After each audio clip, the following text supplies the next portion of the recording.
guys, it's Camille. Welcome to a new episode of Hallmark Heartbeats podcast. I'm your host, Camille, and today I am joined with my dear friend, kind of funny. Pun intended. My dear Hallmark friend,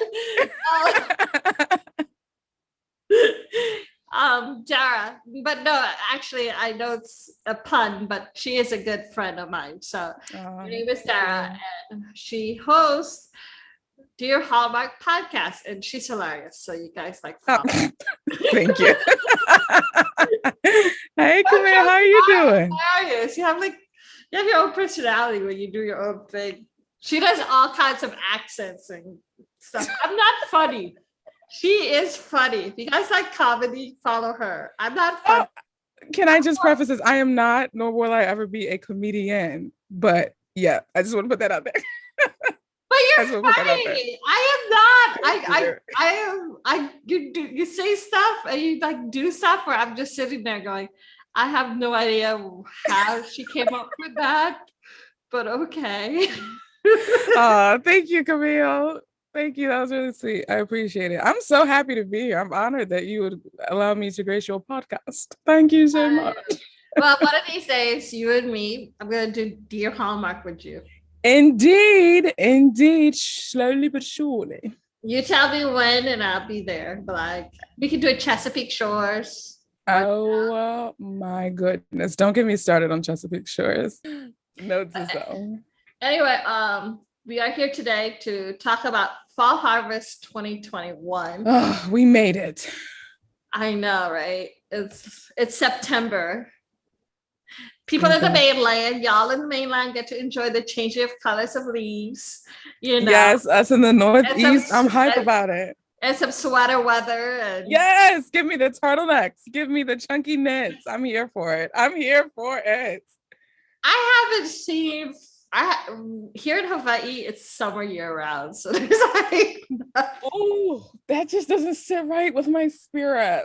I need the change of the seasons. It gets cold, but it goes from 80 degrees to 60. That's it. That's not cold. I call that mild. That's mild. That's temperate. I need me a solid 30 to 40 degrees. I need peacoat weather. You know what I mean? Yeah, I need me a nice peacoat. Speaking of which, Hallmark got some of the baddest peacoats in the TV movie game. Can we just say that? The way they dress their Hallmark actors and actresses in these coats make me scream at my computer screen, and I'm here for it. I love it. Love it. But they must be getting really, really hot. I bet. In the middle of... Because they're in the middle of summer in Canada, or wherever because I know Andrew Walker and Alicia Witt, they shot Christmas Tree Lane in Utah, I think. Yeah. So and that's up in the mountains somewhere. So I know.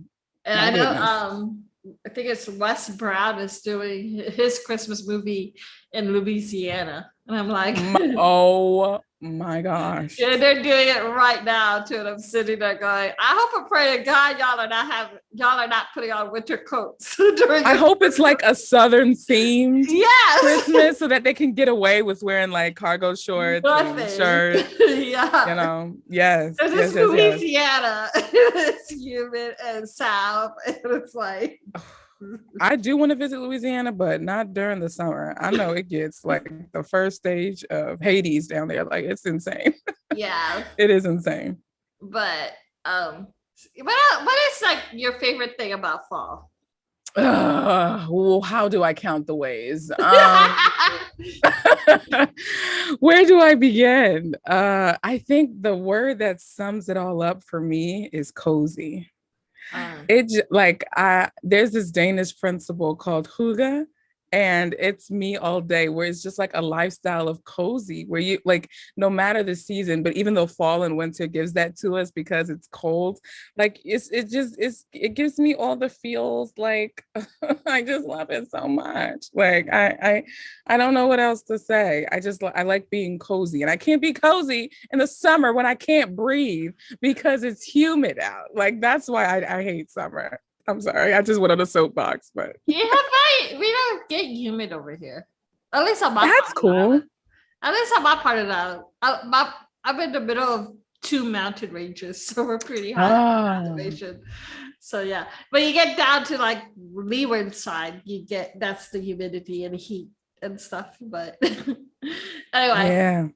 so this year, I don't know, has Hallmark done this before in previous years where both channels? I was going to ask you. I don't think so. This may be like, you know, it's a new decade, new Hallmark. Who this? Like, I think that's what we're working with here. Yeah, I was going to say the same thing because I don't remember Hallmark doing Hallmark fall movies for both channels. Right. We got 12. I know. And I still don't know how I'm going to work that out. I've already like resolved within myself. I'm doing all of the regular Hallmark Channel movies and then picking the ones that are the most interesting to me from Hallmark Movies and the Mysteries, because I don't have the bandwidth to take all 12 movies and do the podcast. No, I can't. My brain would like explode. Literally. I have a couple of interviews lined up for Hallmark Mysteries movies. Ooh. So for those interviews, I will be talking about their movies because I have one with Antonio Cayon. Yeah. He already because he had said to me a couple months ago, he was like, Camille, I texted him. I was like, "Are you, open for an interview?" And he's like, "Yeah, anytime you want or whatever." So a couple of weeks ago, I was like, "Hey, Antonio, so about that interview." Yeah. So remember when you said I could interview you? Yeah, this is gonna be it. Yeah. It's like one of those things where like, a couple months ago you said you were down for it. Well, yes. So now it's happening. Yes. But yeah. So anyway, I still don't know how I'm gonna work that out. I'm probably gonna like watch both the movies and like you pick whichever one interests me the most if I'm not interviewing anybody from that movie and just do a podcast on that one. And then like do like some kind of, I don't know, written review of the other one on Instagram or something. Yeah. Or even just like do a what do you call it? Like a live reaction, like on your stories or something like that. Yeah. And then keep it as a highlight or something if people want to refer back to it, I know, right? That's what you see. You have like courage. You do this like weekly video thing where you're like I don't even know how to do that. Like if at least with podcasting, I can edit out stuff. Like I do a lot of ums and ohs, and I'm so do I watch myself back and I'm like, oh my gosh, I say and so much. I say so much, but I kind of try to fill it in with like that's where all of this comes in because hopefully it distracts you from the Yeah, I'm not that person. This is why you're better than me on that. Oh, stop the madness. I am like boring. Stop them. You wouldn't have a podcast if you were boring. You wouldn't have interviews if you were boring. Oh God. We just covered we have different perspectives. That's just balls. Courage, I guess. But anyway, okay, so we are starting with Fall Harvest, which is the first movie to start off Fall Harvest for Hallmark Channel is Roadhouse Romance, starring Lauren Elena and Tanner Hines. And this is the first Hallmark movie for Lauren. And many of us have known her since American Idol. How long ago was that? She was on American Idol. Which season? Because I can't call it. Google said that it was the 10th season. But my goodness. I stopped watching American Idol so long ago. I don't even know what season it's on now. It's been going probably like 50 something. I wouldn't be surprised because I feel like they're like The Voice where they may do 2 seasons a year. Yeah. Because The Voice does 2 seasons a year. They're on like The Voice is on like 30 something or 20 something. Yeah. The Voice is crazy, but I'm glad that she's trying out acting. I don't know if this is her first acting role though, but this is also Tyler's like 9th Hallmark movie. Oh, that's my brother from another. You already know. That's the homie, man. That's And the homie right there. this is the 3rd movie in 2021 that he's done for Hallmark. So he's done Sweet Carolina, and It Was Always You. And he will, if he's doing a Christmas movie this year, it's gonna be his 4th movie. It's gonna be the year of Tyler Hines. That's kind of what it is right now. I know. I'm excited for him, but this is the. It's cute. The official synopsis for the movie is Lieutenant Callie Jackson returns home after a military tour, expecting to pick up right where she left it. To her dismay, her late grandfather's barbecue is struggling, and her high school sweetheart has moved on. She has a run-in with Luke, a TV producer passing through town, who teaches her that sometimes it's best to look forward instead of looking back. So Luke is played by Tyler, and Callie is played by Lauren.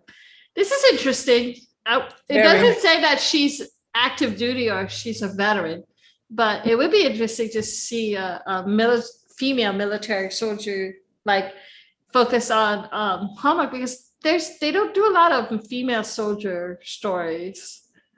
I agree. Or if the soldier is female, it's like someone's mom, like they're reuniting a supporting character, and so they have no speaking lines, so you just see them run towards the female soldier, and that's it. So this will be very interesting. I think Veterans Christmas was a female soldier lead story. You know what I mean? Was that Lifetime or was that Hallmark? Hallmark. That was in 2018.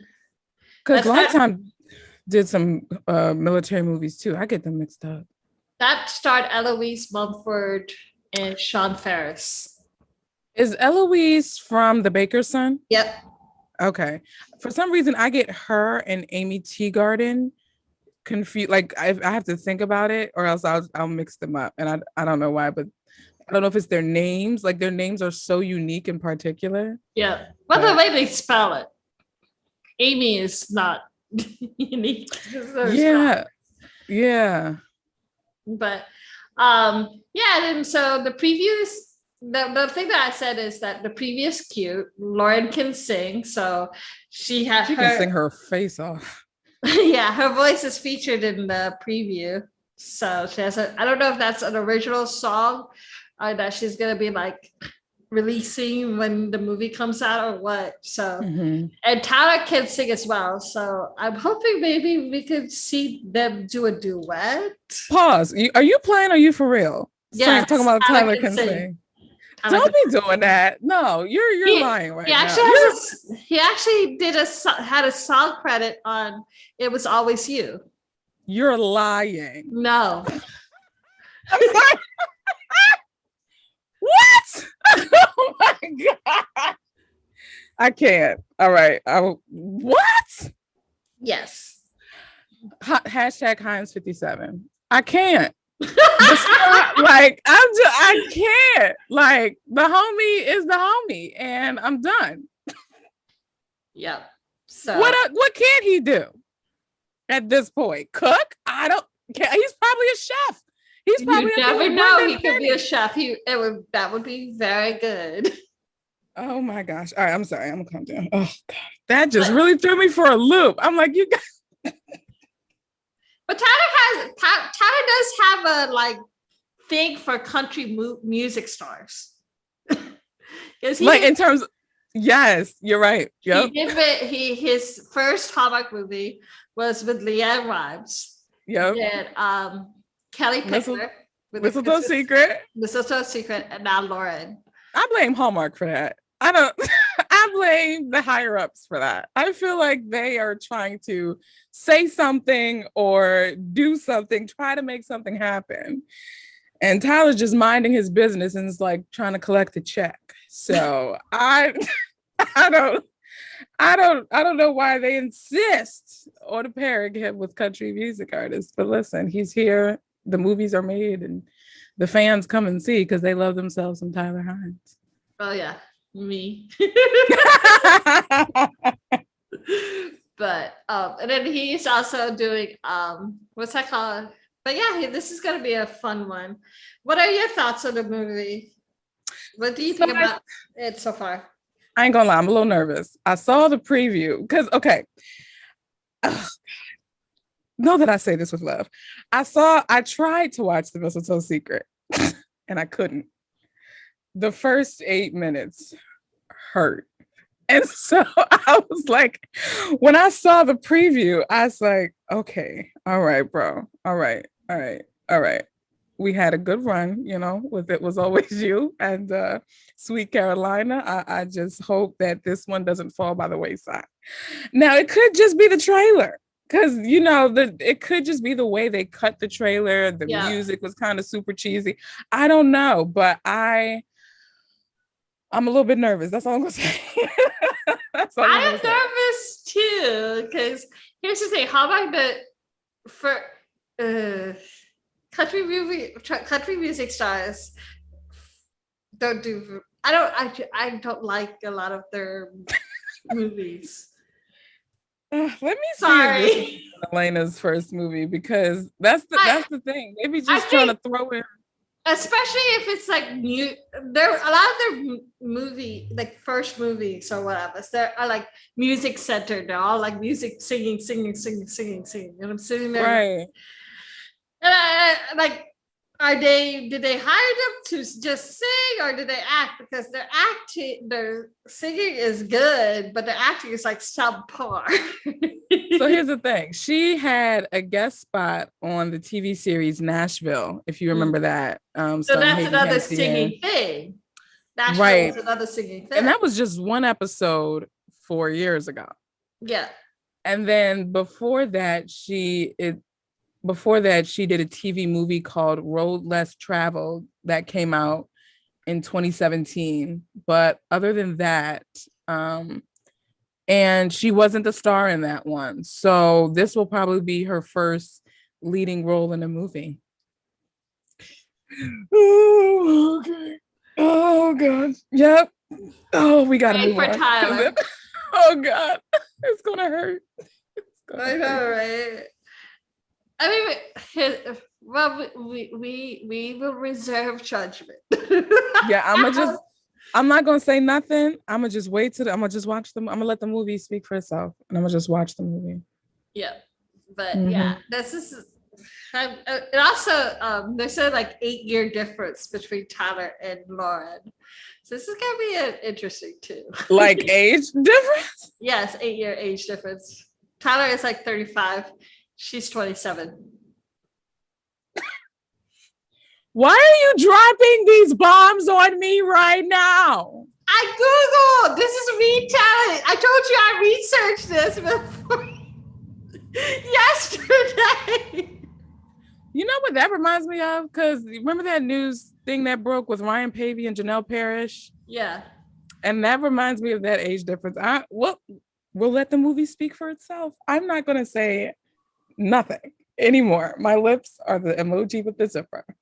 That's it. That sips water. I'm just going.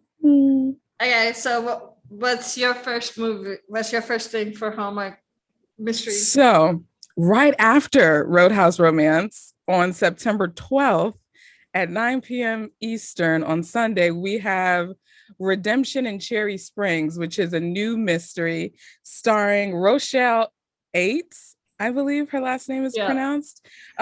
She's done A Christmas Tree Grows in Colorado. And it also stars Keith Robinson, who is like a legend. I've seen him in so much stuff. He's most recently been a recurring character on a show called Saints and Sinners.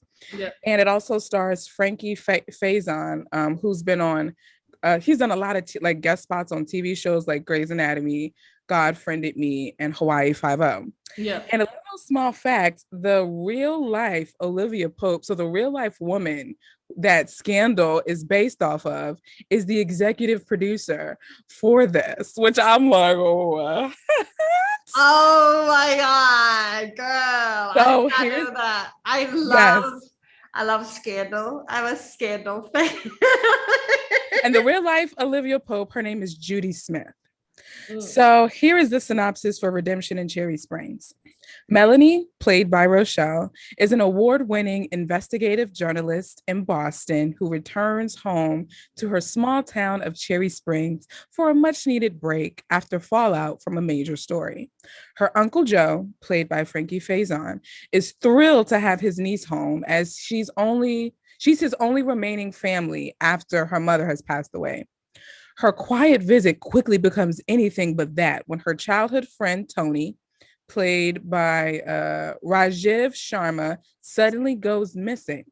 Melanie uses her investigative skills to unearth the facts surrounding his disappearance, but much to the dismay of Jake Collins, played by Keith Robinson, who is the new detective in town on the case. So while Jake doesn't approve of her methods, he can't deny Melanie's contributions are helpful. Working together, they follow a path of twists and turns to uncover the shocking truth. That's the longest synopsis I have, by the way, just to let you know. Because that was a lot of words, you know. Yeah. So. No, I mean, like that. That sounds interesting. It does. I do have to say though, it's hilarious that she moves from a big city to a small town, and that's when she finds that's the big mystery thing. I'm like, there's not enough mystery in the big town. Boston ain't cutting it. Beantown's not cutting it. But you know, Hallmark gotta have a small, you know, it's a small town or bust at this point. But I like that there's another line. I hope this becomes a line of mysteries and it's not just like a one-off.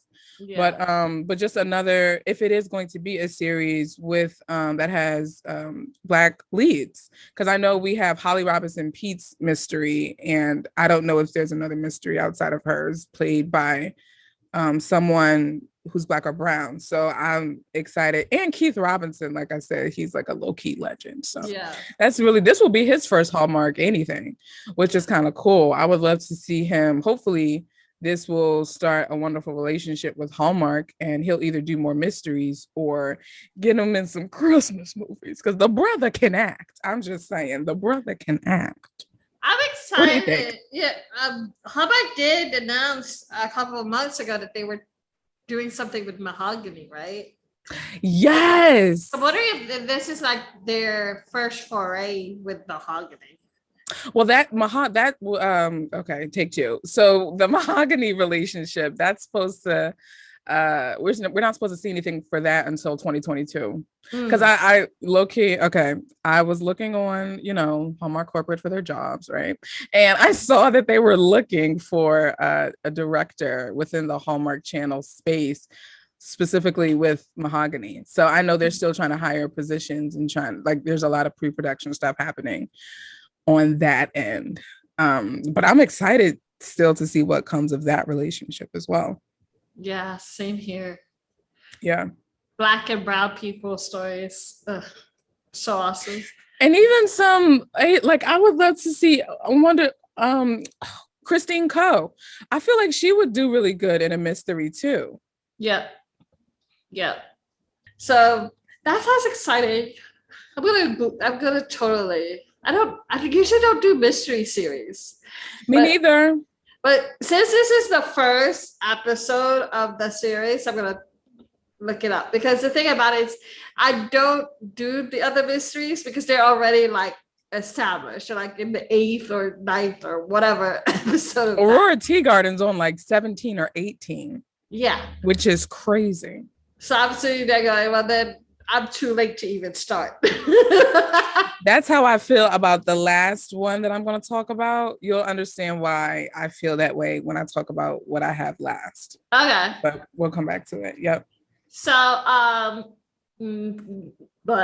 September 18th, we have Raise a Glass to Love, starring Lauren Osnes and Juan Pablo de Pache. That last name is okay. It's either De Pache, Juan Pablo de Pache. Oh. I don't think it's De Pace because he's Hispanic. Oh, but no. Pace is English pronunciation. So it's either, I think it's De Pace, because Pace is more Italian, but I don't. That's what I think. Juan Pablo de Pace. What do you think? I like the way the Pache sounds, and I like saying it. Juan Pablo de Pache. I think it just gotta roll off the tongue, So. Girl, that's a good R. I cannot do that. I cannot even. That is like. Got me all jealous. That R. Like, I'm like, I can't even do that shit.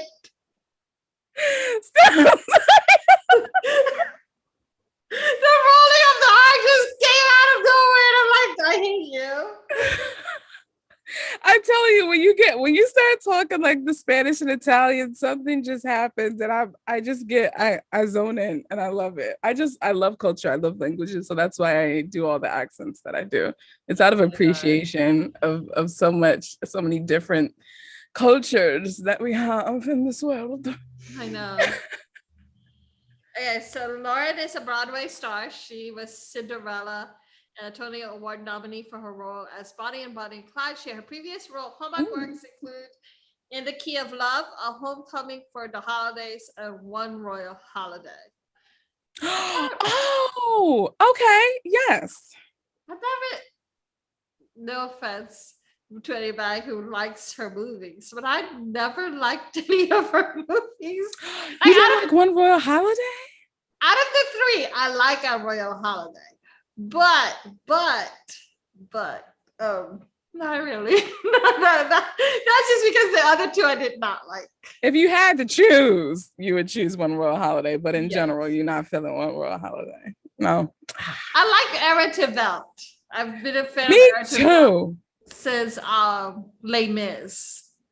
He was on he played what's the guy's name?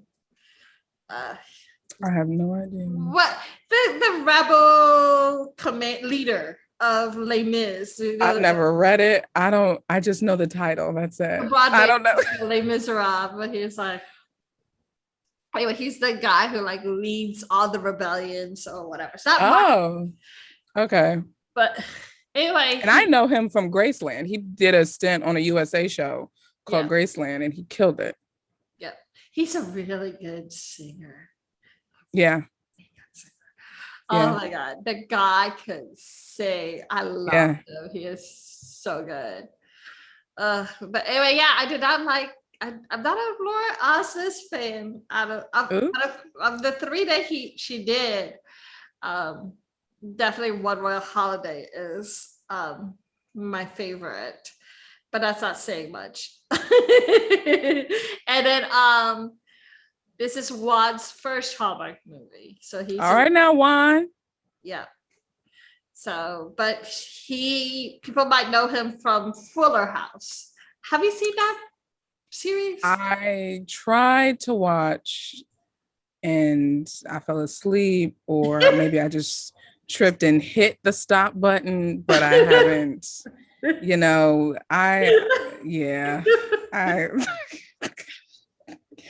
I just chose not to. Accidentally tripped over the off button in your remote or something. Like, oops, it just accidentally exit out, and I just never restarted that relationship. So that is too. Yeah. Okay, so the synopsis is that aspiring master sommelier Jenna returns to her family vineyard to study and is intrigued by the natural methods of the handsome new Argentinian winemaker Marcelo. So they made it a point to say he's Argentinian. I know, right? That means he's probably going to be saying well, this is Argentinian and this is Argentinian, because that's I love you, Hallmark. But that's the one thing, when it comes to them trying to inject culture into any movie, they always got to overdo it. Like with her pen pal, I'm French, so this is the way that I do this, and I'm French, so I do. And I'm like, we get it. You're in Paris. Of course you're French. You ain't got to beat us over the head with it. So I'm just hoping they don't beat us over the head. Oh my God. The Argentinian, and just let him be himself. And you even mentioned, incorporate some language and let us search it out, but just let him be him if he is Argentinian. I don't even know if that's We his. don't need to knock it. Right. Yeah, it's so funny because have you seen the preview for the movie? I get that movie and Reins with love Taking the with the reins. taking the reins with love. Yeah. Is there No, romance? it's just taking the reins. Oh, okay, taking the reins. I got those confused because for some reason Laura Osnes and Nikki DeLoach look the same to me. So I forgot. Uh yeah. From what I remember, it looks like okay, we got another Vineyard movie. Let's see what else is going on. No, I have to talk about the tagline for that movie. Oh, please do. Oh my god, it's the cheesiest and the worst. I'm sorry, but the line says, "It when life gives you grapes, romance is yours for the picking."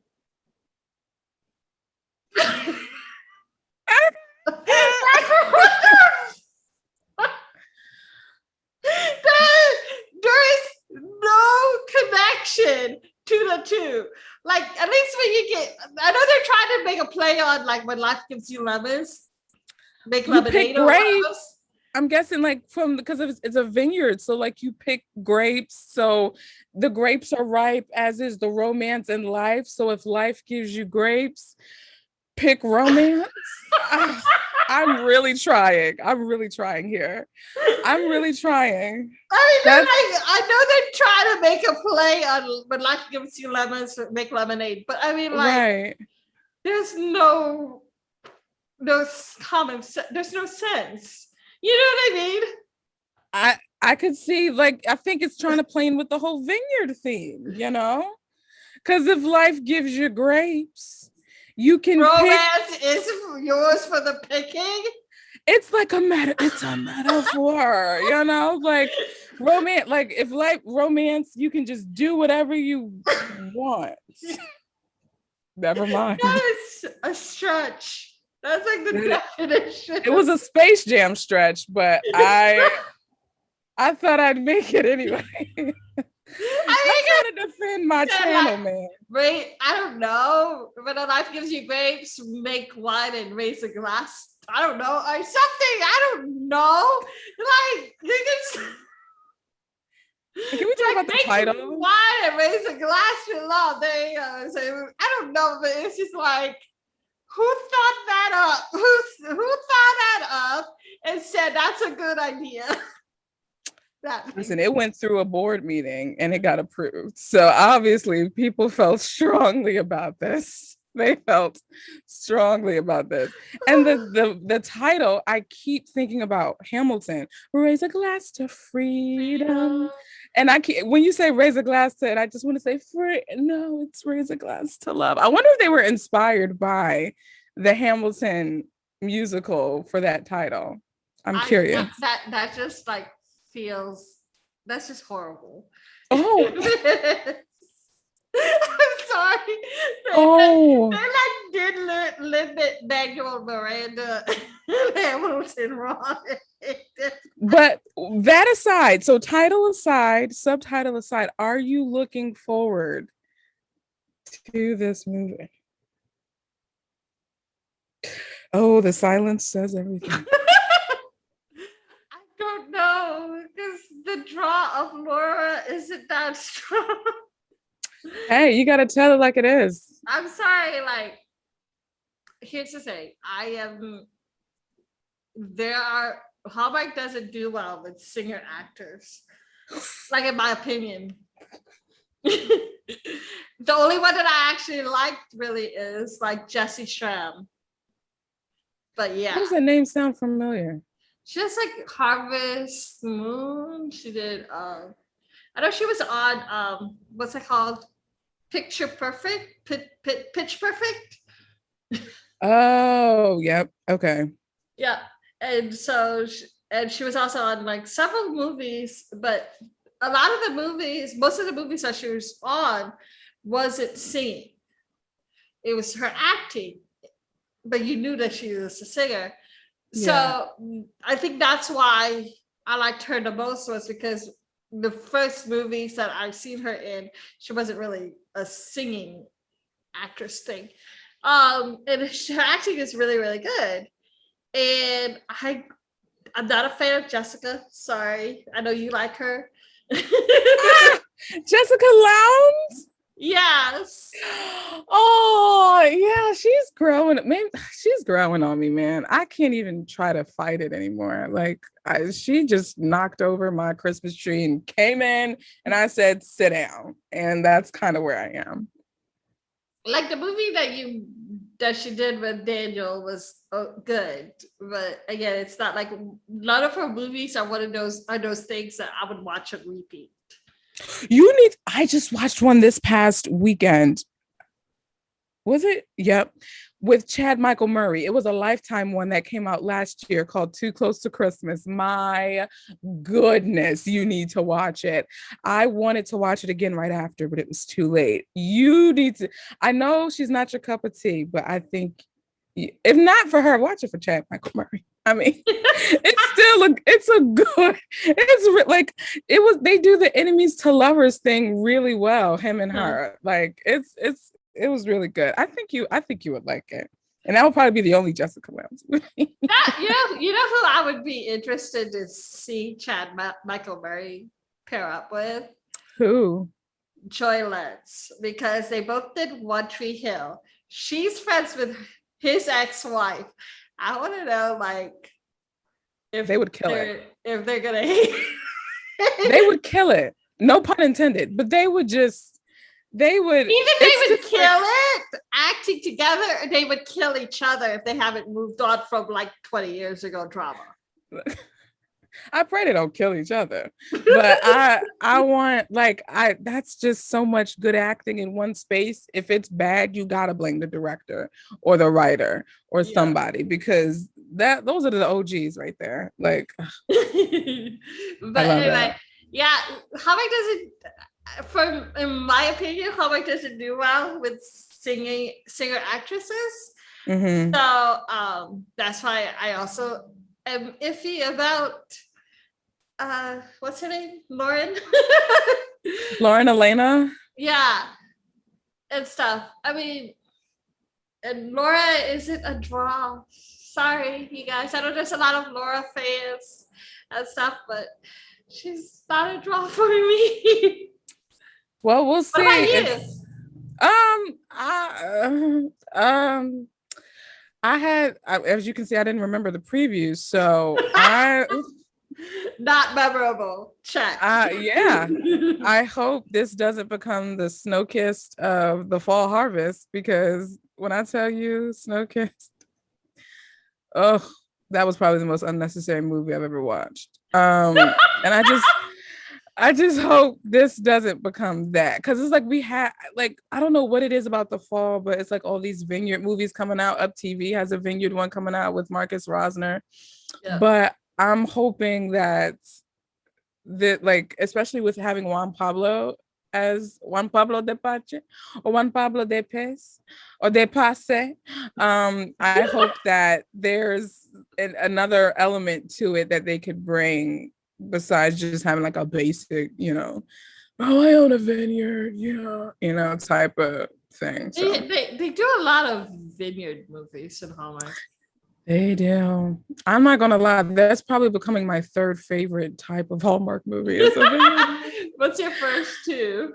Oh, Royal, All Day and Night. And then Royal's number one. And then number two, I love me a good boss lady in the city type. That's why I love 27-Hour Day so much, because I just love a good boss lady in the city. You got the whole Saturday Night Fever walk going on with your shoulder.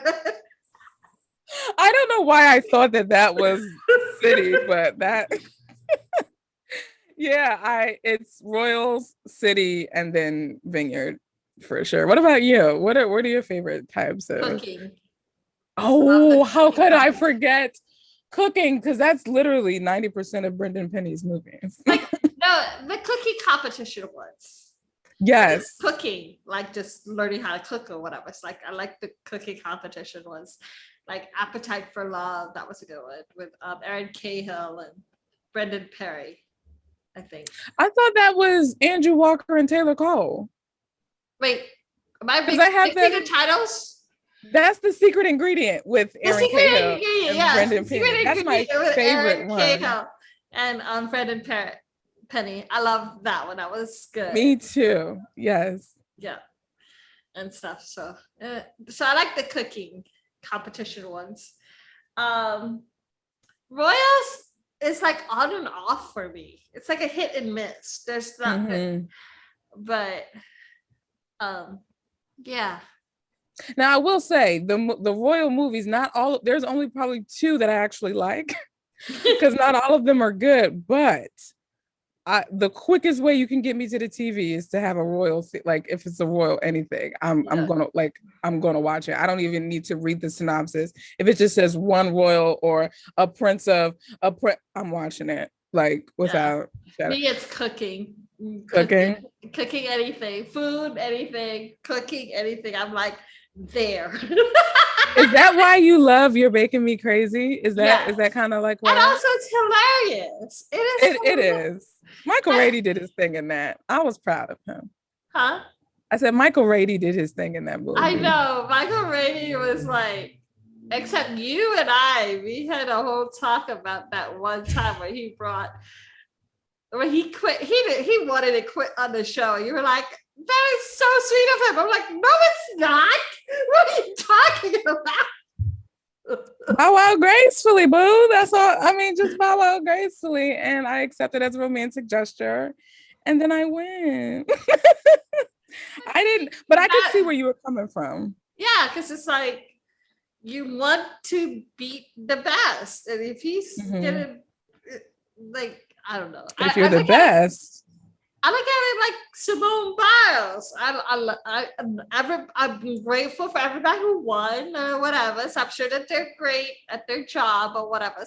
But I bet you they all were like, I wish Simone Biles was competing because it would have been, as a competitor, a true competitor, it doesn't really matter if you're not going against the best of the best. You know what I mean? I do, but I still like it though. Like I just, I really do get what you're saying, but I'm like, he came over and gave me flowers and now he's bowing out at the competition. Like, yes, of course. Do what you gotta do. I was here for it. I still want to try the BLT, the bacon, lettuce, persimmon. Persimmons, yeah. Have you ever had a persimmon before? Oh, are they like tomatoes? Yes. In fact, I accidentally threw out one of my roommates thinking it was an old tomato, but it was a persimmon. And I'm like, oh, that's what they look like. Okay. I had no clue. Oh my God. But yes, I'm definitely going to try that. I've talked to Rhiannon about it. That's what she told me, that she was vegan. So. Oh, yeah. More power to her. I can't do it. No, I can't either. I can't do it. I went to a vegetarian/vegan home for 1 year for Thanksgiving. And they were really nice and everything. And they offered me vegan macaroni and cheese, which had me worried. So I was like, well, what is it? What's the cheese made of? Right. But it wasn't bad. Well, listen, whatever floats your boat, you know. But by the end of the weekend, I was craving McDonald's. And you came back to the dark side. Us carnivorous folk. I know, right? I like my burgers, and I like burgers. Oh my hamburgers, not like veggie burger. Not like some fake burger. You want to know someone went moo and then it ended up on my plate. Here's the thing. I get what people are like, I love animals and I can't love animals and not eat it. And I'm sitting there going, I love animals too, but I'll eat it. That's what I'm saying. I love them in both capacities. You know what I'm saying? I love them enough to eat it. Okay. Hello. I'm consuming you. How is that not love? I don't understand. Oh my gosh. We haven't even gotten to my second one. We talk too much. Okay. All right. I'm going to get it together. Okay. So, Camille, right after Raise a Glass to Freedom / Love, because I wanted to say that. So, we. Raise a glass.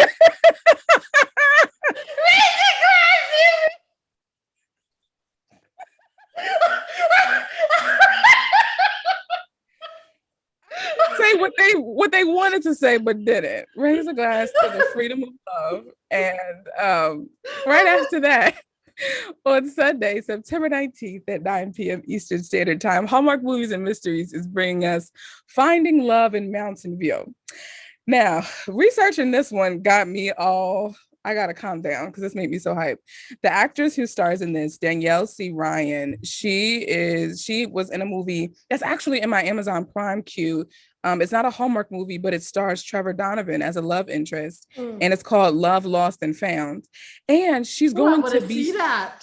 Yes, ma'am. Want to see that? I saw him. Trevor got full facial hair.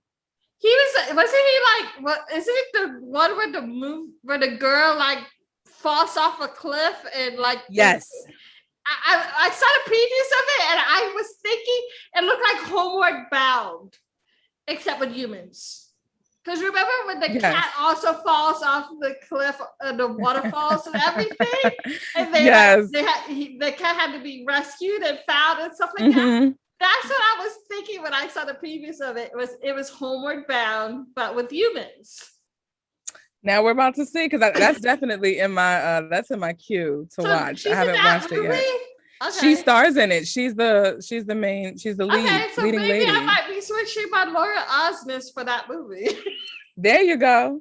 And she's going to be starring in a Christmas movie with all of the Lawrence brothers. I'm talking Joey Lawrence, Andy Lawrence, and Matthew Lawrence. I gotta calm down. You see my voice. Okay. It's called all of the Lawrence brothers? All three of them. All three of them. When I tell you I screamed so loud, and my roommate, she was in the living room. I was in my room. She FaceTimed me. She was like, so what's the good news? I was like, oh, I just found out the Lawrence brothers are going to be the Christmas movie. She's like, that's why you were screaming. Are you serious? I was like, you don't understand the glee that you we grew up on these people. We got like Blossom, right? With Joey Lawrence. Yes, we got Horse Sense with Joey and Andy on the Disney Channel. Yeah. Jumping Ship with all three of them. So what's this Christmas movie called? Mistletoe Mix Up. Okay. I'm excited. And so Danielle, it doesn't say. That's what I don't know, because I'm like, if it's going to be Hallmark, I will probably cry. Oh, I will cry, and Hallmark they already have my love forever. But I mean, their ratings are going to just shoot through the next stratosphere. And I pray it's not Lifetime. I hope it's not Lifetime. If it's Lifetime, I gotta go find a streaming app that carries Lifetime movies. I gotta go to Philo if it's Lifetime. Yeah. But I just am not doing GAC. That's the only one I'm not doing. I know we talked about that one. I'm still interested because Jen Lilly is going to be in a movie on that network. I'm disappointed that she's going to be in a movie, but I don't care. It's not a magnet for me. Yeah, I'm still gonna watch it. I'm not gonna watch it. But the leading guy is Miko Olivier. I just love the name. Miko is spelled Myko. So French. It gives me French Riviera, like the Mediterranean in the summertime. You know what I'm saying? Let me Google him. Like, what is he? He gives me Grecian vibes. He's been in Glee, Castle, and also a couple of Disney Channel shows. And another star in the movie is John Paul Lavoisier, who's a soap opera guy. He's been in he did a stint on One Life to Live, and then he's also been in Days of Our Lives. But a quick synopsis: Finding Love in Mountain View is about this is what it's about. After learning she's been entrusted to take care of her deceased cousin's children, an architect is torn. Woo. Let me do that again. don't know what that was. Okay, take 8. Rewind. Rewind. So here is what finding love in Mountain View is about. After learning she's been entrusted to take care of her deceased cousin's children, an architect is torn between focusing on her career and honoring her cousin's wish. Which gives me low-key Sweet Carolina. Yeah. And I'm like, just because of the basketball. They also have the kids also play basketball because I think the guy is a basketball coach. I've seen people talk about this movie in the Facebook groups, talk about it's giving them Sweet Carolina vibes also because of the basketball hit. Well, here's the thing though. Finding Love in Mountain View is based off of a book that came out in 2019. Yeah. Whereas Sweet Carolina is Lacey's personal project. Yeah. So I don't know. Head. That's Lacey's head. I don't know. Maybe she's read the book. I don't know. But that's coming out the day after Raise a Glass to the Freedom of Love. Oh my God. I can't. I'm dying at you snorting and laughing too. This is my lot in life. It just takes me by surprise sometimes when I'm like, I have genuine laughter that I can't express fully. So then it kind of like a volcano that can't fully erupt. And so it comes out as a snort. That's kind of what it is. Yeah, I'm probably gonna watch that one. That sounds interesting though. I'm definitely gonna watch this. I'm definitely am. This is one that I'm gonna watch. Sorry, Laura. Well, at least you got a day off on Saturday. You can take it easy. That's so bad. Okay. So the next one is Taking the Reins. This is exciting. This is the one with the horses and stuff. Hallmark loves horses. I know, same here. Taking the Reins stars Nikki DeLoach and Scott Porter. Nikki DeLoach is a Hallmark darling. She's like done God knows how many movies. She's in like Cranberry Christmas. She did like 3 movies with Andrew Walker. I've only seen one Nikki DeLoach movie. I didn't even know she was in. Yeah, Love and Flight. Yeah, I love her movies. I like all of her movies. And I think this is Scott's first Hallmark movie. Ooh. I actually have a possible yes. Or like, how do I say that? I do have a yes. Just have it confirmed with dates and times with her producing partner and one of the actresses of the movie. So Camille stays booked and busy, y'all. If you don't know, now you know. Oh yeah, busy. So anyway, the official synopsis for the movie is that a writer goes back to the family ranch to write an article about her passion for horses and discovers what ended her marriage and why she stopped riding horses. Yes. Okay. Now I can see the two, and I was interested in this, but I'll let you talk first. I'm sorry. Yeah, I mean, I love horses and stuff, and Nikki is a favorite and stuff like that. This movie was probably gonna be emotional for her because this just finished filming right around the time her dad passed away. So, like I think a week later, her father passed. Wow. So wow. But this one also co-stars Corbin Benson. Girl, I thought you were about to say Corbin Blue. I was about to freak out. No, I was about to freak out again. No, Corbin Benson is like GH, General Hospital fans know him. Okay. He also is on my other show that I do the podcast for. He's on The Resident. That's why my co-host for The Resident podcast is going to be joining me on that week to review that movie. So. Oh, that's cool. And he's a regular on The Resident? Yep. That's cool. But he's not a regular. He's like a recurring role. He plays like one of the lead characters' father, which I don't know how his role is gonna be played this season because his daughter left the show. So I don't know how that role is gonna, if we're gonna see him more this season. But yeah, Corbin is gonna be on that as well. So that's gonna be a fun one. I haven't seen Scott Porter's work, so this will be the first time that I've seen any of his stuff. I'm a huge Nikki fan, so I'm drawn to this. What about you? I don't know anything about Nikki DeLoach, so I am going to be doing my homework, watching a couple of her movies. So, but I was interested in the storyline that it is a divorced couple that's kind of coming back together instead of two single people, or one of them, like, you know what I mean, like two like complete strangers, almost like Cranberry Christmas, where like I like that they have a marital history with each other. And so is Scott playing her ex? I didn't see that. Oh, that's something. I'm assuming that he does. Or if he's just a new guy that's like if he's like a manager at the farm or something. Because when I saw the trailer, he was like at the horse stables or whatever, but it didn't look like a look of recognition or a look of like disgust or whatever, you know. Now that's going to be interesting. I'm going to watch it regardless, but that's what I assumed first. So that's why I was really excited, because I'm like, oh, we're doing like a different take, you know. So yeah. I actually liked Cranberry Christmas, which I did think I would. Yeah.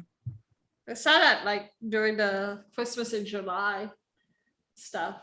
So yeah. I'm excited about that one. Horses and Nikki. What more could someone ask for? Good writing. Oh, that part, and good directing, and good wardrobe, and good hair. That's all that I ask. That's all. Not too much to ask. You know, and good lighting, you know. But right after taking the reins on Sunday, September 26th, we have One Summer. And this stars Hallmark OG Sam Page, which he's been in Christmas in Rome, Walking the Dog. He's been in so many Hallmark movies at this point. Yeah, and he also did like Best Christmas Gift Ever or something. One of my favorite. And he did one of the Godwin Christmases. I think it was the latest one that came out this past year. With but he's Dorsey. Yes, she's. Yeah, well, anyway, but he's oh my god, it's so funny because when you say nothing, you say a lot. My dad tells me that. He was like, Dara, you can have a poker face if you tried. Like, I wear my heart on my sleeve, so even though I don't say anything, either my face will give it away, how like something gives it away. So I can't even. I can't even say that. But that one is how you cut off. You're like. You're like, I'm just gonna. I'm like, yeah. Okay. Not even gonna say anything. We're gonna go into another tangent. But so he's opposite Sarah Drew, and Amanda Schull is in this, who I love. She was in a Project Christmas Wish, but I know her as Katrina Bennett from Suits on USA, which is one of my favorite shows in life. And it was so cool that I found out she was doing Hallmark movies. So and Sarah Drew is Grey's Anatomy. There you go. Grey's Anatomy. Because I don't watch Grey's Anatomy, so I don't know. I know I tried to watch when it first came on in 2007, and then I fell off and never got back on that train. There's a lot of trains I fell off that never got back on for some of these things we've said so far. That's too funny. But this is another movie that's based off of a book for Hallmark Movies and Mysteries. This is based off of the New York Times best-selling book by David Baldacci called One Summer. So the synopsis is that Jack, played by Sam Page, he takes his son and his daughter to his late wife's, who was played by Amanda Schull's, beachside hometown, hoping to heal and become closer. The summer brings visions of the past that could forge a new path forward. Yeah. This movie reminds me of another Hallmark movie that came out a couple of years ago that starred Kelly Martin and Kavan, the guy from When It Calls the Heart. Oh, Kevin Smith. Yeah, Kevin Smith. Like, I'm trying to remember what the movie is called, but the woman is a widower or whatever, and she's a single mother, and she like starts her husband start like when she meets another guy, her husband starts like appearing to her or whatever, so she starts to sort of feel guilty for liking the other guy. Let me look up Kelly Martin and Kavan Smith movie is called Hello, It's Me. So that's what that's about. I think I have that saved in my queue as well. Yeah, it's called when I read the synopsis of that movie one summer, it reminded me of that, because it's like a young widow is wary when she falls for another man, but after receiving a message from beyond the grave, she realizes she can learn to love again. So it's like the whole like vision of the ex, Yeah, they're coming. Yeah, and I heard no that it's okay. So that's exactly what we got going here. This is interesting. Huh. You think it's going to be something you want to watch? Yes. Yeah. It is definitely. I'm gonna I like this. It's sort of supernaturally kind of movies kind of thing, which I like. And I'm one of those people that do believe that you do get like messages from beyond the grave, sort of, where sometimes you get signs or whatever from people that you love who've passed to say, you're okay, things are good, that kind of thing, I approve, that kind of thing. So I like those kind of stories. What about you? I feel like this is going to make me cry. I don't know if I'm ready for it. I love Sam Page though, and I love Amanda Schull, so I'll probably still watch it, but we'll have a box of tissues and a pint of ice cream handy. Yeah, those kind of stories do led to people crying because we can sort of relate because everybody's lost someone in their life. There's no one that hasn't lost anybody, but yeah, it's like we can all relate in some sense and stuff. I've never been married, but I would assume that if I was to be married and have lost my husband, that would have been like hard to also feel sort of guilty to try to move forward. Right. In your head that's what your husband probably wants for you to do. It's still going to be like emotionally difficult. You know what I mean? Yeah, absolutely. Absolutely. Yeah. So what you got next for Fall Harvest? Yeah, hold on. It is October 2nd, Love Strikes Twice, starring Katie Findlay and White Nash. I haven't heard of these two names. Have you heard of these two names? No, I'm like, they don't have previews out for those either, so no, I don't know anything. They only have the previews for September movies. Okay. So far. They haven't done October yet, which is sucky. But you just do all the Fall Harvest. The synopsis goes that workaholic lawyer Maggie is having marriage issues. She wishes for a do-over and awakens 15 years in the past. Will Maggie choose college boyfriend Rick, or will she stay with husband Josh? No, they didn't. No, they didn't give time travel and love triangle. Yeah, they did all of that in one movie. They did. They've done movies like this sort of before, but not like 15 years in the back. Like, I'm wondering if that means that there's going to be a different actress who plays the people, when they're younger, or whatever. Right, because that's a significant amount of time. Right. but I've noted that it reminds me of A Dream of Christmas, Christmas Come Twice, and Family for Christmas, the whole like redo, doing over kind of thing, So you said it. This is interesting.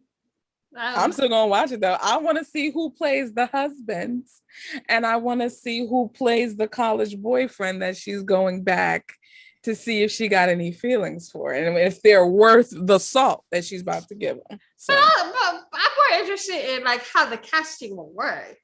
That's what I mean.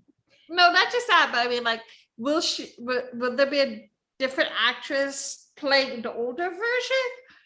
You know what I mean? Because it just seems to me like you said, okay, so let's say 50 years ago, she was in college. So that's 20 something, give or take.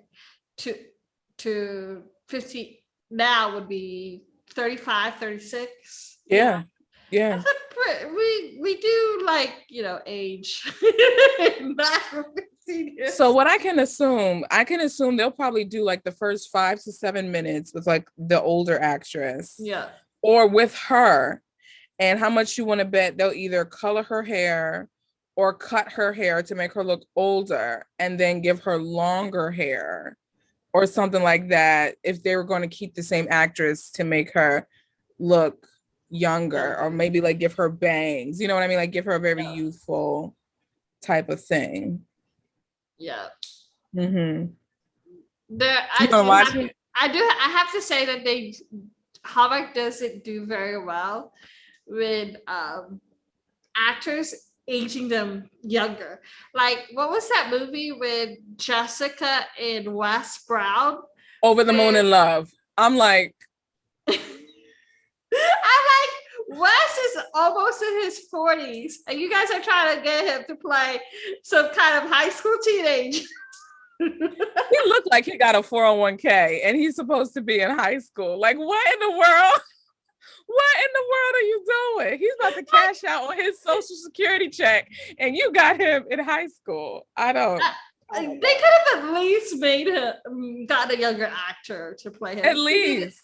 They did that with The Sweetest Heart when Julie Gonzalo and Chris played the older people. But, for flashbacks, they had two different actors playing the characters. So I'm sitting there going, like, Hallmark, come on. Like, we'll know. Your audience is smart. Like, we'll know who is who. Yeah, and we'll know whether or not they can pass as a teenager. We're not that stupid. Like, Wes is good looking, but he's not teenager good looking. What? I'm not saying nothing. Tell me I'm lying, because I ain't saying nothing. Remember when I said in your silence you say everything? Yep, that's why I'm not saying nothing.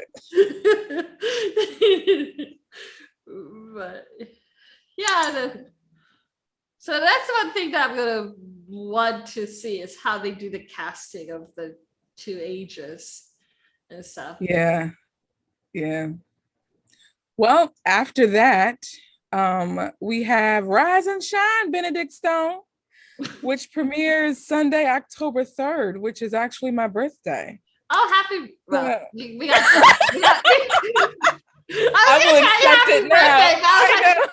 We got a month to worry about that, so I'll take happy birthday on October. That's hilarious. I'll accept all happy birthdays starting from September 3rd to October 3rd. Thank you very much. No, just kidding. This is another one based off of a book written by Phaedra Patrick called Rise and Shine, Benedict Stone. And it stars Tom Everett Scott from 15 Reasons Why.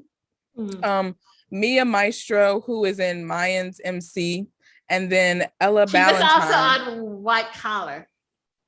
She did a couple episodes, which I told you, I got to rewatch that. I don't remember none of the plots. I just remember my homie got shot. I don't even remember his name. Who was the short ball headed guy with the glasses? Yeah, Peter.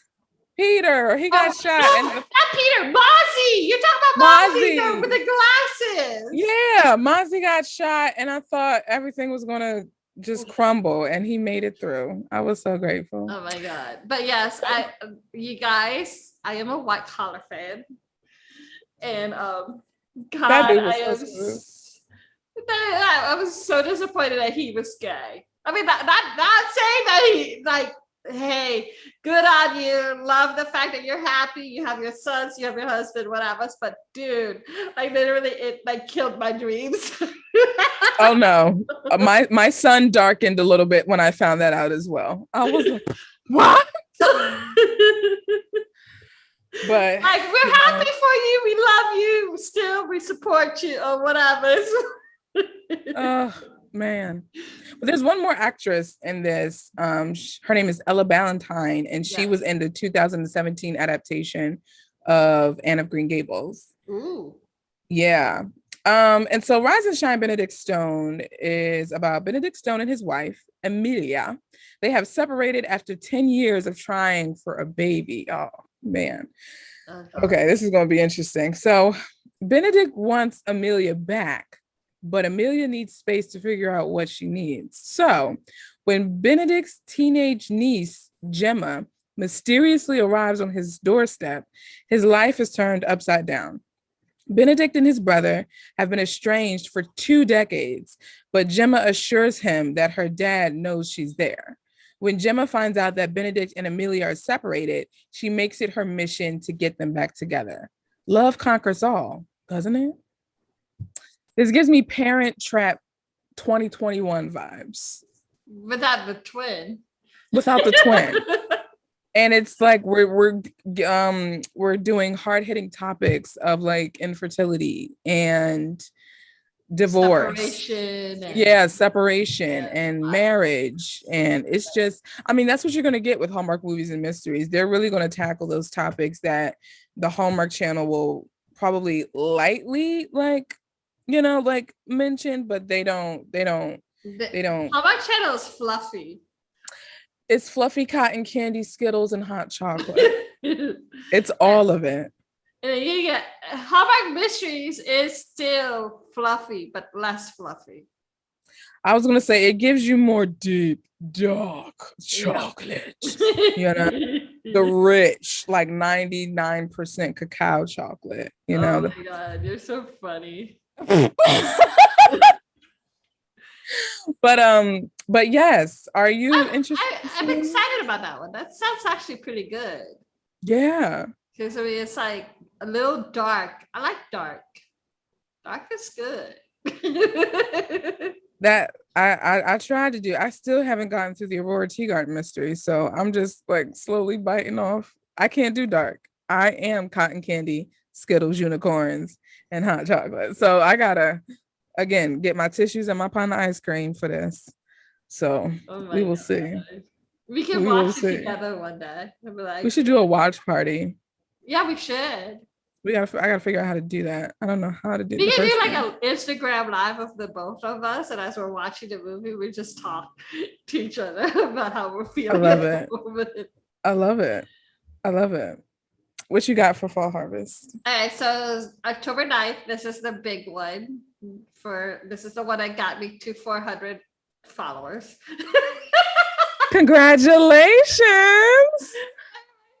This one is with South Beach Love, starring Taylor Cole and Will Levy.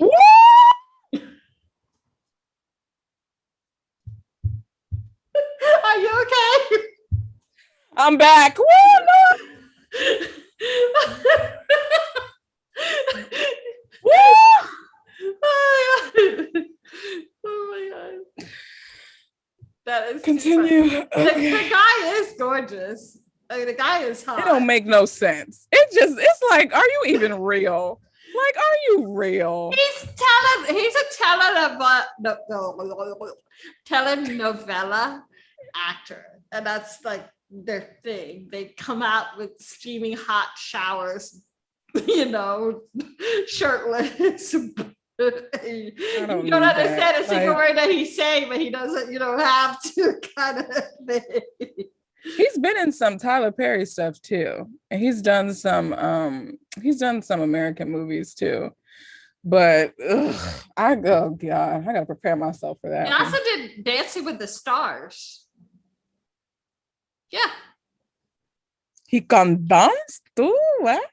Yeah, he was on Dancing with the Stars. Hold on, Levy. William Levy. Oh, Jesus. First picture when I Google him is him shirtless and me going, hi, hello. Don't nobody need to see that. Brother, why? Let me live in peace, please. He's hot. No, seriously. His partner was Cheryl Burke. Who's actually now married to Matthew Lawrence. Yeah. They got married 2019. I just found that out. Yeah. Oh, yeah, she's been married. They've been together since like season 2 of Dancing with the Stars, on and off. But she was I think she was partnered with his brother. Yeah, because Joey was on there, yeah? Yeah. That's probably how they met. But yeah, he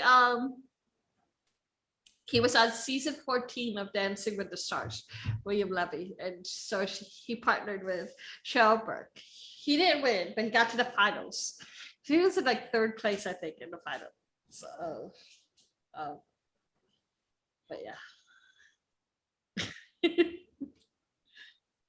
The man can move, and he's hot. And he's Cuban. So, are you okay?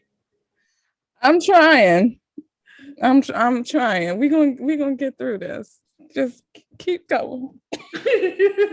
But yeah, and then so the you're so funny. The synopsis goes that it's based on Caridad Pinero book, same title, South Beach Love, which I gotta read because I have a tentative yes for Caridad. But I am hoping that I am not. God, I need to go back to speaking Spanish. From New York Times bestselling author Caridad Pinero. There you go. And Hallmark Publishing comes a story about rival quinceañeras, glorious Cuban cooking, friendship, family ties, and romance. Ooh, Cuban cooking. I like some Cuban food. I'm there for the music. Just get me started on the music. You know they're gonna have some good music too. They better. If they don't, I will riot. I need good food vibes in this movie. I need good dancing vibes in this movie. Oh my God, yes, definitely. And I was just at South Beach too. Literally, like the end of August. Or last 2 weeks ago, I was in South Beach. Yeah. My God, on today. William, they better have I swear, they better have like some kind of dancing. You can't have like a freaking Cuban, you can't have a story like that with that kind of synopsis without Cuban food and like some Hispanic music, Cuban music, whatever. I mean, I wouldn't mind Carlos Santana playing in the background. I don't care. Y'all better be funny. Oh man, I'm just like, because In the Heights had me so hype. I really was like, I need to find me an abuela and be adopted by a Colombian family or something, because and then I found out about this movie, and that's why I reacted the way that I did. There better be some salsa dancing. I need because this is like, first of all, the amount of attractiveness that's going to be on the screen will probably make my screen break, and I'll need a stronger prescription, because I know my eye, I would no longer have the vision that I have right now. I barely have vision without my glasses, and it'll just go to dust. Well, then you might need to get your new glasses before the movie so you can appreciate. That's the plan. Or maybe I'll just wear sunglasses or blue, and like, because I just can't take it. I'm also, like you, am going to be reading the book, and I'm curious because this will be my first, and this book was published by Hallmark Publishing. So this isn't like it was published by someone else and Hallmark is just doing a movie adaptation. Like, this is a Hallmark Publishing book, and they're now making a movie off of it. And when I think this came out this year. So they were quick to hop on this one. And I'm very curious to see how the book will either relate or not to the movie, because the book is thick. It's about a 300 pager. I would love to talk to the author to see, like, is she happy with the movie?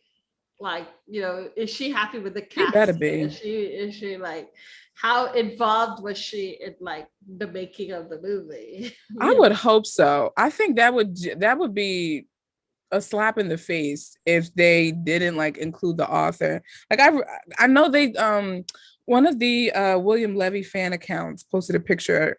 She was on set.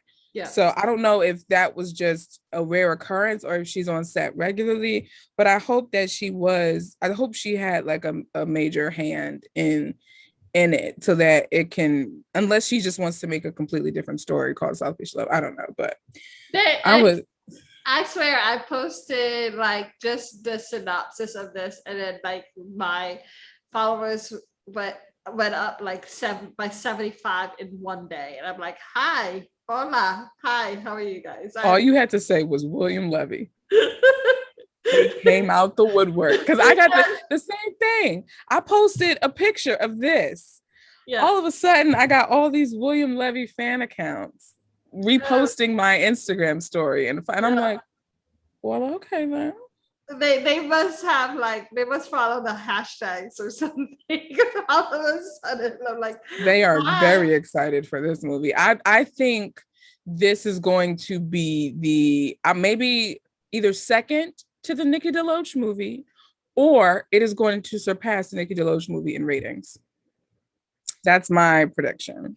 I got people from like different countries messaging me going, where can I watch this in my country? And I'm sitting there going, I have no clue.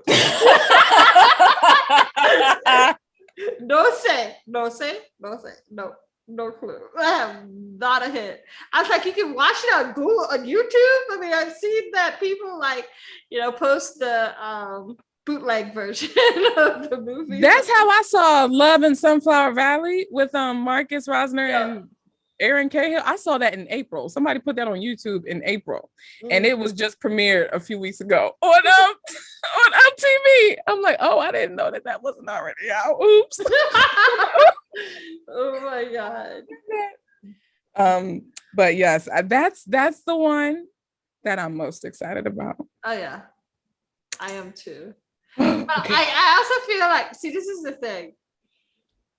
I feel like it's also like I'm worried about the movies I'm most excited about, because they're the ones that I get most disappointed for. You know what I mean? Because your expectations are like here, and then you watch it and it kind of just crash. Yeah. Oh, there it is on the floor, you know? Yeah. That's how I felt about a little daytime drama. Oh. I was just like, oh. I guess it did fall flat, but because I keep comparing it to Wedding March 6th, it always still shines to me. Because against Wedding March 6th was a big dud. But like, yeah. Let's just say this is how big of a dud Wedding March 6th is, and then this is like how big of a dud it was. So it's still a dud. But I mean, a dud is still a dud. You're right. You're right. I just did not. I did not like the multiple storylines. I didn't care for it. If they could just cut back on some of the story. Like, who gives a crap? Like about like if it would have been so boring though. But did we really need the 40th anniversary whole thing? Did we really need all that? Did we need like, like if they had just kept the storyline where here's a guy who like failed at a play and is having self-conscious doubts or whatever, and then Jen's character is working hard to be the executive producer, and then Linda's character is retiring and stuff like that. Those three storylines, man, concentrate on those three. That would have been great. I don't think we needed all the extras like that.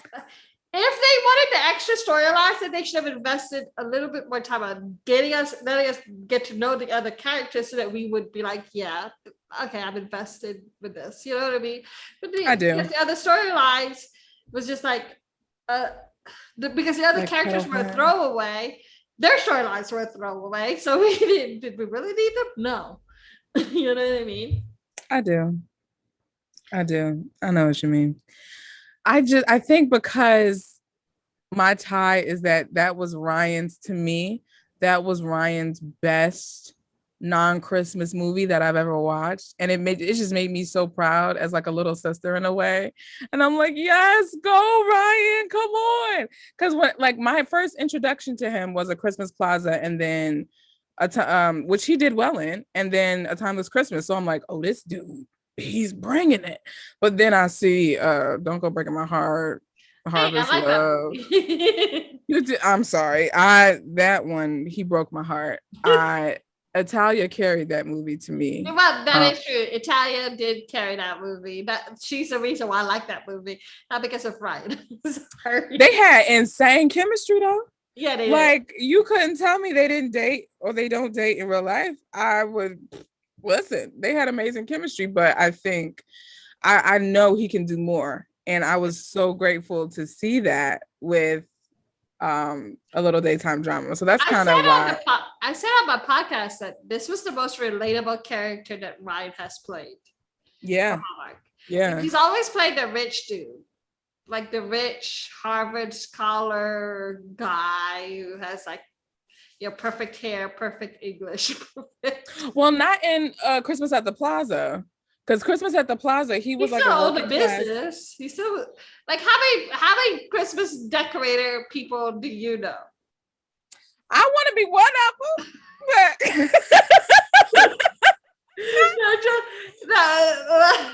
You're right. I mean, first of all, that's a Hallmark profession if I've ever heard of one. Like, I don't know what dude is going to own a Christmas decorator. Like, I don't know, but I bought it hook, line, and sinker, and he sold it to me. he was the star of that movie. For sure. I don't think the actress carried it. Like the actress, I forgot who was in it. I say I had to look it up. The actress was a fail for that movie for me because she was a bore. He was the one who like carried that movie, but I still say that A Little Daytime Drama was most relatable in that movie, mostly because he suffered from anxiety. I feel like he suffered from anxiety. He also suffered from self-doubt, which is something that all of us follow, Sure. Yep. Fall through and stuff like that. And so that was one great thing about that movie, was just because it was relatable. He was we could relate to him and stuff. Yeah. Okay, so right after, if you can't get enough, and if South Beach Love didn't destroy you, on Sunday we got to come back and watch The Vows We Keep, and this is with your guy Antonio Caon, who's been in a couple of the Christmas and Evergreens. He's been in Matching Hearts, as well as one of my favorites, Fashionably Yours. But he plays opposite Fiona Gubelman. Who's been in The Good Doctor, Christmas Next Door, and Easter Under Wraps, and some others. And we also, I forgot. First of all, when I saw this, I'm like, now I gotta hurry up and binge Chesapeake Shores. He's been in Chesapeake Shores, Antonio Caon. Yes. Yeah, on his IMDb page, they have him. He's been in about 4 or 5 episodes. of Chesapeake Shores. Series, I don't remember him. Chesapeake Shores. What? Yes, ma'am. I saw that and I said, I need to hurry myself in up. the series. What episode was he on? Because I don't remember that at all. Hold please, because we're gonna when I saw that, I said, first of all, his name is not Attention. Antonio Kion. I said Kion. All right. So he was he was in one episode in 2017 and 3 episodes in 2018. He plays a character named Jordan Wilder. Okay, I might have to go rewatch all of Chesapeake Shores because I don't remember him.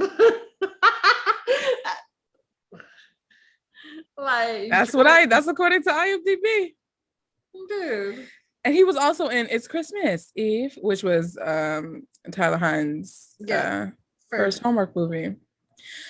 So this one is about an event planner played by Goobleman who must organize the perfect wedding for her sister in less than a month. When she finds out that the Rosewood, which is a historic inn and beloved wedding venue, is being sold. How much you want to bet Antonio Kion's character is the real estate agent, developer, whatever for that thing? Yeah. That's what because they don't say it here, but that's what I think. That's what I think. It's a Hallmark movie. We already know who he played. You know, we got another big bad developer coming into the small town to bulldoze it over. I wish Hallmark would stop doing that. Sometimes it really went over the top for me in Sweet Carolina. I know it didn't have to do about real estate, but they kept talking about the big city like it was a disease or something. It was like, you're in the big city and the big city this and the big city that. And I'm just like, what the heck do you have against the big city? Exactly. Like the big city girl. I was high key offended at that. And that's partly why that goes into like why I didn't like it, because I felt like they were trying to push this narrative that city living is trash. And I'm like, it's not. Like, which I wish more Hallmark movies took place in city, like in city. Yeah, not like starts in the city and then moves to the small town, but like stays in the city. But what do you think about the Vows We Keep? That gives me soap opera vibes, like the title. I feel like we've seen so many variations of this movie. You're absolutely right. You've told no lies. It's like we know how it's gonna start. We know how it's gonna. We already know what's gonna happen throughout the movie. I feel like I've seen this movie. We just gotta copy and paste different names. Ouch. Because we've seen we gotta plan a wedding in less than a month. And we've seen the big bad real estate developer comes in and buys us something that's treasured in a small town community. I mean, it's like you got French, you got her pen pal with I don't know, as luck would have it, mixed in. It's like a combination of the two movies, you know what I mean? And then wedding happening in such short notice, plus the developer. That gives me Harvest Wedding meets, I'm trying to think what's insert developer movie here, Christmas Tree Lane. I mean, I think that's probably the biggest plot line of any, like that's probably the most, if we were to do like themed Hallmark movies, real estate developer will probably take the gold for like the amount of I would movies. say it's the Inheritor. That takes the gold. Somebody dies and all of a sudden they got a house and they got to move and then they end up they got like a business or something. And I'm sitting there going like, can somebody die in my family and pass me down with something? Hello? Can I have a rich uncle that got a house in Australia? Can somebody pass me a restaurant? Who the heck passes down a a safari, okay? Like how how do you even own a safari? Like, what the heck? Hallmark movie magic. You just, and that's kind of the thing. Like, I was thinking about this with Hallmark, you really do gotta suspend some element of reality and just jump into the land of unicorns and Hallmark. Like, so the last movie of the series is of the Fall Harvest series is Advice to Love by starring Advice to Love. What the hell? No,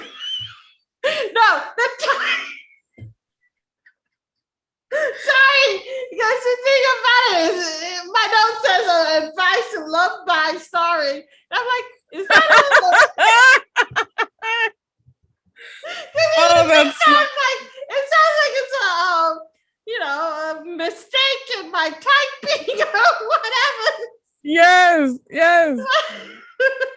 But no, the movie title is Advice to Love by, and starring Erin Westbrook and Brooke Darnell.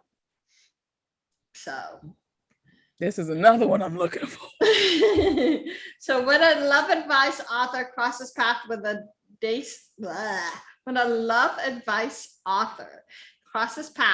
a dating columnist, an attraction begins to blossom into more. As both uses strategies from their own playbooks to win the other over, is it possible that they've met their match? Interesting. Now, Brooke Darnell, I have what you question though. Yeah. This is where I'm like weirded out. Love advice author and dating columnist. Are they both authors and are they both love advice? So why are they using two different titles?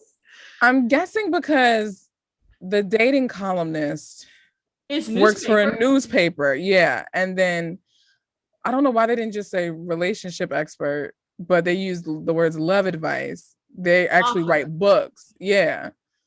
But they're both authors and they're both right. Because you get what I'm saying. I do. Just because they're both writing in two different mediums, they're still authors, and they're still giving love advice. You see what I'm saying? Yeah, the term author though was more so used with books than with journalism. Like with journalism, you're like a reporter or a columnist or a writer. You're more so an author when you publish a book. Yeah. I wonder who's going to be who. Like, is Brooke Darnell's character going to be the columnist, or is he? It did say. I feel like he's going to be the columnist because I can't see him being the one doing like a relationship expert type book for some reason. I feel like they're going to have the leading lady be the love advice author, and then he's going to be the dating columnist. It gives me like Love on Air meets paper. You know what I'm saying? Like paper? Love on the Air in written form, if you will. Oh, okay. So like Love on the Air was radio. They had two separate approaches. They were kind of enemies, and then they ended up falling in love. And then this one though is in the written form. Now I don't know if they're enemies or if this is like they make a bet to see who can get the other because they think the other is unwinnable or something like that. Mm-hmm. That would be an interesting an interesting point in it. But I'm curious how it actually gave me 10 Things I Hate About You vibes. That's the movie I was thinking. It also gave me Bounce Back vibes. That movie they just put on Hallmark Movies now with Shamar Moore, because he is a relationship expert through a book, and then the woman is a couples therapist. Yeah. So it's almost, and then they, it almost gives me that. Yeah. I also had 10 Things I Hate About You vibes because of the whole like they're trying to, even though it's different because it was a bet and they had like 10 days to. No, not 10 Things I Hate About You. What is it? What is the one with Goldie Hawn's daughter and Matthew McConaughey? Failure to Launch? No. That is 10 Things I Hate About You. Is it? Yeah. What am I thinking of? Oh, okay. Well, 10 things give me 10 things I hate about you vibes because like they're like trying to one up each other, I guess. Right. Which is what it sounds like. That's yeah. Are we sure that's like it doesn't sound like a 10 things I hate about you movie? Because it was no, it's not that movie. It's what's his name? Is it Matthew McConaughey? Is it Failure to Launch? No, it's not Failure to Launch. Katie, whatever her name is. How to Lose a Guy in 10 Days. Ah, yes. Yeah, it was giving me How to Lose a Guy in 10 Days vibes because of the whole like they were trying to one up each other, even though like that movie was how to get the other to break up. This movie is how to like fall in love kind of thing. You get what I'm saying? I do. Yeah. So that's why I thought it was giving me How to Lose a Guy in 10 Days. Right? So is this one you're looking forward to? Like, do you think it's looking forward to that? That does sound interesting. Yeah. The whole like competing, like, yeah. Yeah. I'm hoping it gives me like the city bustle, like I hope the pacing isn't like small town slow. That's what I'm hoping. Like I'm hoping this gives me like electric city vibes with this movie. And it stars 2 African American leads, which is pretty cool. Yeah. Yep. Brooks was star of Winter Getaway. And this is Erin's first Hallmark movie. We have next is you with your last one. This is the one where, if you remember, I mentioned earlier, this one has so many installments that I'm not going to watch this one because I am planning to review this after I review Chesapeake Shores. And so after we have Advice to Love By on Sunday, October 17th, 9 p.m., we are closing out this fall celebration with a new signed, sealed, and delivered movie. Oh. There's no title out for it yet. But the synopsis is that as Shane and Oliver prepare for their wedding, well, there that goes. They must pause. Wow. Well, I guess I gotta go watch the others and see the preparation of the wedding. Now I know how it's gonna end up. So they must pause to help a young boy fighting leukemia reunite with his long-lost friend. Their search is complicated by Shane's mother, who arrives with her own plan for their wedding. Meanwhile, Rita and Norman navigate the challenges of trying to start a family, but a new employee in the dead letter office may deliver the answer. Shout out to all the postables out there. That's the names of the name of the fans who love some signed, sealed, and delivered. I have not watched 1 minute of a signed, sealed, or delivered anything. I'm not a postable, sadly. But I'm like a postable, and then, that sounds like a cereal. But I didn't. Yeah, I had no idea. And then when I did a question and answer on my stories, everyone was like, sign, seal, deliver, sign, seal, deliver, sign, seal, deliver. And so I'm like, okay. So my goal, like my plan is after I review Chesapeake Shores, I'm going to get into signed, sealed, and delivered and see what all the hoopla is about. So are you going to watch? I'm gonna pass on that one. Mostly yeah, it's a hard pass. Nothing against postables, nothing against the people. Nothing against the POs. It's again one of those things where like I feel like you have to start from the beginning. Right. Since I have never seen it before, I would probably be lost Yeah. That would be like, this Yeah. means nothing to me. Like I have no personal connection to Yeah. what's going on right now. So that would be a pass for me. But the following week is when we have Christmas. So countdown to Christmas. It's the most wonderful time Of the of year. the year. But see, the thing about it is, I wish that they would extend the fall movie. I agree. To at least Halloween. I agree. 110%. I agree with you. I mean, they should give it full October. None of those movies even mention Halloween. Well, I don't know if Hallmark's never been outside of Good Witch. Hallmark's never been. Well, they've done Halloween movies as part of the fall. They did a couple of years ago with Ashley Williams. They've done several. They've done Halloween Light with the movies or whatever. When it's set in a Halloween day or something. But yeah, I just wish that they had done some, especially now that Good Witch is gone. Yeah. They should have at least extended to Halloween and done a Halloween movie for Halloween. That makes sense. I'm not a Halloween person, but I totally agree with you that like extending fall, I am Miss Christmas. I love Christmas more than life itself.